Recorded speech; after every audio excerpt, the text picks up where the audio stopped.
कब, क्यों और कैसे डूबी द्वारिका? आज भी समुद्र में डूबे हुए हैं नगरी के अवशेष, जाने पूरा इतिहास।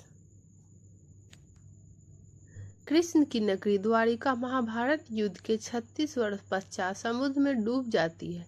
द्वारिका के समुद्र में डूबने से पूर्व श्री कृष्ण सहित सारे यदुवंशी भी मारे जाते हैं। समस्त यदुवंशियों के मारे जाने और द्वारिका के समुद्र में विलीन होने के पीछे मुख्य रूप से दो घटनाएं जिम्मेदार हैं। एक माता गंधारी द्वारा श्री कृष्ण को दिया गया श्राप और दूसरा ऋषियों द्वारा श्री कृष्ण पुत्र शाम को दिया गया श्राप। आइए इस घटना के बारे में पूरी विस्तार से जानकारी लेते हैं।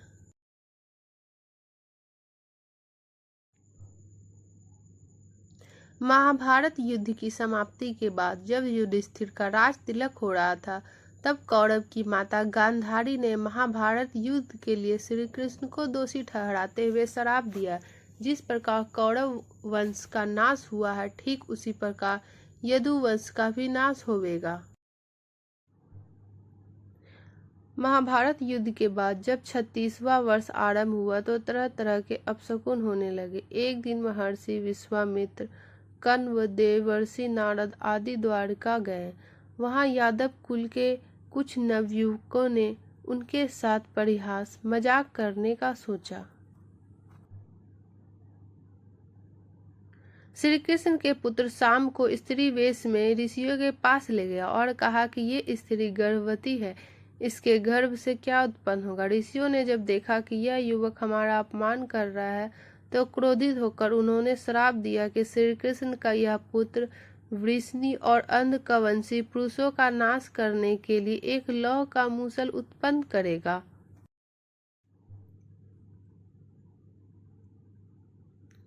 जिसके द्वारा तुम जैसे क्रूर और क्रोधी लोग अपने समस्त कुल का संहार करोगे। उस मूसल के प्रभाव से केवल श्री कृष्ण व बलराम ही बच पाएंगे। श्री कृष्ण को जब यह बात पता चली तो उन्होंने कहा कि ये बात अवश्य सत्य होगी। मुनियों के श्राप के प्रभाव से दूसरे दिन ही शाम ने मूसल उत्पन्न किया। जब यह बात राजा उग्रसेन को पता चली तो उन्होंने उस मूसल को चूरा कर समुद्र में डलवा दिया। इसके बाद राजा उग्रसेन व श्री कृष्ण ने नगर में घोषणा करवा दी कि आज से कोई भी वृष्णि व अंधकवंशी अपने घर में मदिरा तैयार नहीं करेगा।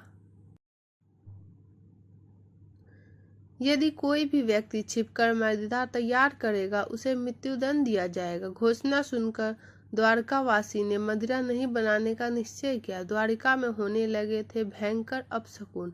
इसके बाद द्वारिका में भयंकर अपशकुन होने लगे। प्रतिदिन आंधी चलने लगी। चूहे इतने बढ़ गए कि मार्गों में मनुष्य से ज्यादा दिखाई देने लगे।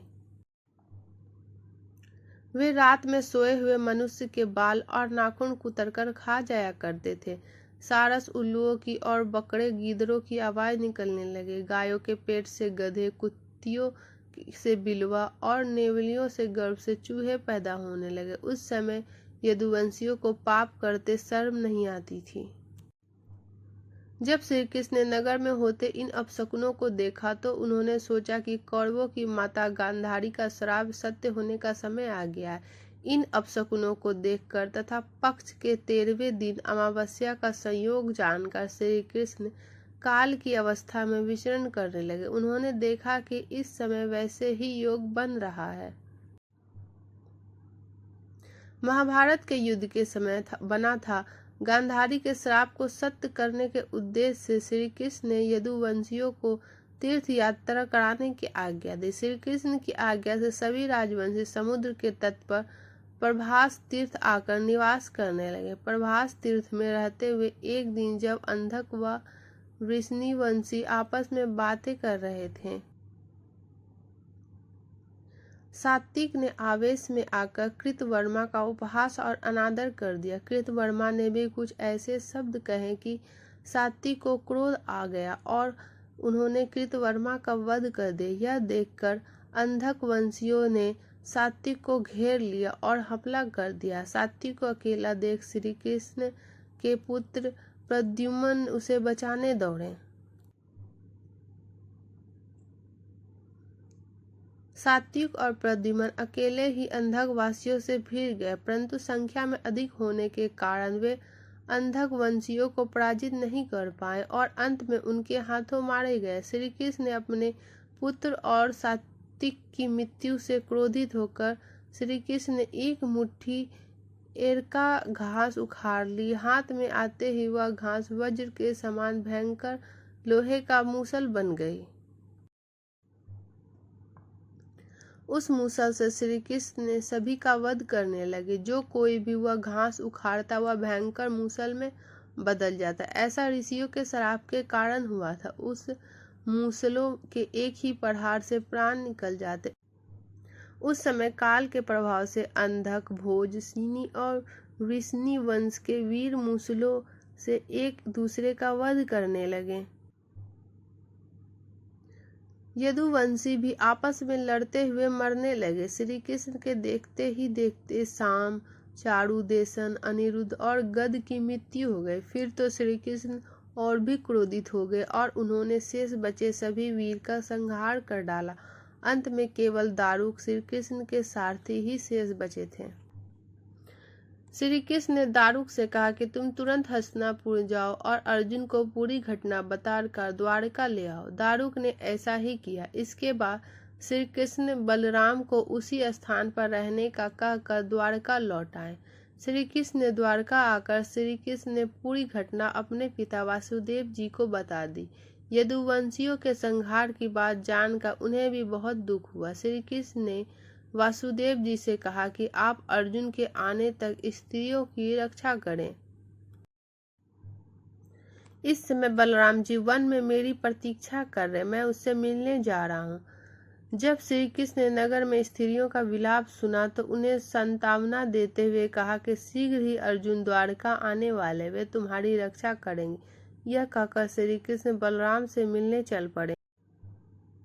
वन में जाकर श्री कृष्ण ने देखा कि बलराम जी समाधि में लीन है। देखते ही देखते उनके मुख से सफेद रंग का बहुत सारा सांप निकला और समुद्र की ओर चल गया। उस सांप के हजारों मस्तक थे। समुद्र ने स्वयं प्रकट होकर भगवान शेषनाग का स्वागत किया। बलराम जी द्वारा देह त्यागने के बाद श्री कृष्ण उस सूने वन में विचरण करते हुए घूमने लगे। घूमते घूमते वे एक स्थान पर बैठ गए और गांधारी द्वारा दिए गए श्राप के बारे में विचार करने लगे। देह त्यागने की इच्छा से श्री कृष्ण ने अपनी इंद्रियों का संयमित किया और महायोग समाधि की अवस्था में पृथ्वी पर लेट गए। जिस समय भगवान श्री कृष्ण समाधि में लीन थे उसी समय जरा नाम का एक शिकारी हिरण का शिकार करने के लिए वहां आ गया। उसने हिरण समझकर दूर से श्री कृष्ण पर बाण चला दिया। बाण चलने के बाद जब वह अपना शिकार पकड़ने के लिए आगे बढ़ा तो योग में स्थित भगवान श्री कृष्ण को देखकर उसने अपनी भूल पर पछतावा हुआ। तब श्री कृष्ण को उसे आश्वासन दिया और अपने परमधाम चले गए। अंतरिक्ष में पहुंचने पर इंद्र, अश्वनी कुमार, रुद्र, आदित्य, वसु, मनु आदि सभी ने भगवान का स्वागत किया। इधर दारुक ने हस्तिनापुर जाकर यदुवंशियों के संहार की पूरी घटना पांडव को बता दी। यह सुनकर पांडव को बहुत शोक हुआ। अर्जुन तुरंत ही अपने मामा वासुदेव से मिलने के लिए द्वारका चल दिए। अर्जुन जब द्वारका पहुंचे तो वहां का दृश्य देखकर उन्हें बहुत शोक हुआ। श्री कृष्ण की रानियां उन्हें देखकर रोने लगी। उन्हें रोता देखकर अर्जुन भी रोने लगा और श्री कृष्ण को याद करने लगा।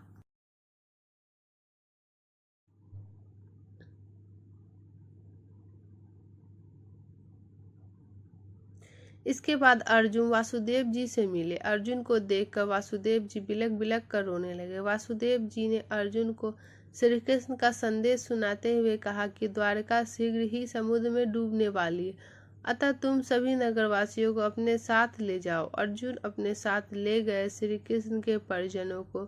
वासुदेव जी की बात सुनकर अर्जुन ने दारुक से सभी मंत्रियों को बुलाने के लिए कहा।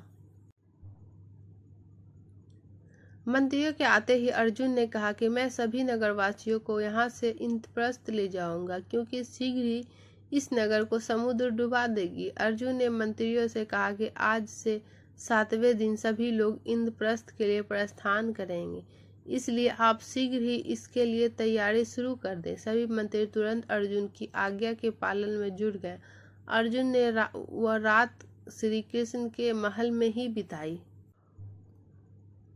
अगली सुबह श्री कृष्ण के पिता वासुदेव ने प्राण त्याग दिया। अर्जुन ने विधि विधान से उनका अंतिम संस्कार किया। वासुदेव जी की पत्नी देवकी, भद्रा, रोहिणी व मदिरा भी चिता में बैठकर सती हो गए। इसके बाद अर्जुन ने प्रभास तीर्थ में मारे गए समस्त यदुवंशियों का भी अंतिम संस्कार किया। 7वें दिन अर्जुन श्री कृष्ण के परिजनों तथा सभी नगरवासियों को साथ लेकर इंद्रप्रस्थ की ओर चल दिए। उस सभी के जाते ही द्वारका नगरी समुद्र में डूब गई। ये दृश्य देखकर सभी लोग को बड़ा आश्चर्य हुआ।